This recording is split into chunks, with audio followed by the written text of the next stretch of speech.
ಭಕ್ಷಿಸಿರಿ. ಚಿಗುರಿದ ಹಸಿರೆಲೆಯ ಚುಂಬಿಸಿರಿ. ವನದೇವಿ ಸಿರಿಯ ನೀವು ಪೂಜಿಸಿರಿ.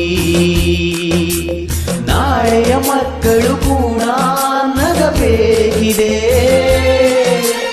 ಒಳ್ಳೆಯ ಗಾಳಿಯ ಕುಡಿದು ಉಳಿಬೇಕಿದೆ. ಮನುಜ ಮರಗಳನ್ನು ನೀ ಕಡಿಯದಿರು. ಬೆಳೆವ ಸಸಿಗಳಿಗೆ ನೀರೆರೆಯುತ್ತಿರು.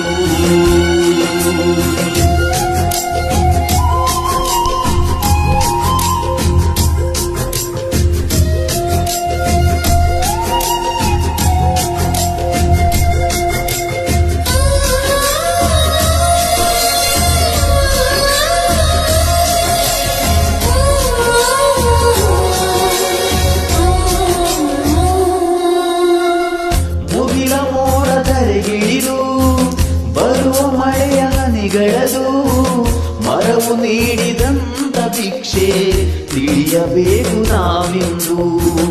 ಮರದ ಬೇರು ಭುವಿಗಿಳಿದು ಸವೆಯು ಮಣ್ಣ ತಡೆಯುವುದು. ತಡೆಯದಿದ್ದರೆ ಜಲವೇ ಕೊಚ್ಚಿ ಹೋಗುವುದು. ಸುಡಬೇಡ ಕಾಡನು ನೀನು, ಮರವೆಲ್ಲ ಒಣಗುವವು. ಮರಿಗುಪ್ಪಿ ಹಕ್ಕಿಗಳೆಲ್ಲ ಮರೆಯಾಗಿ ಹೋಗುವವು. ಎಳೆಯ ಮುತ್ತು ಹಕ್ಕಿಗಳು, ಬೆಳೆವ ಮೊಲದ ಪಾಪುಗಳು, ಗಿಳಿಕೋತಿಗಳು, ಹುಲಿ ಜಿಂಕೆಗಳು ನವಿಲೆಲ್ಲ ನರಳುವವು. ಸುಟ್ಟು ಮಣ್ಣಾಗಿ ಅಳಿದೋಗುವವು.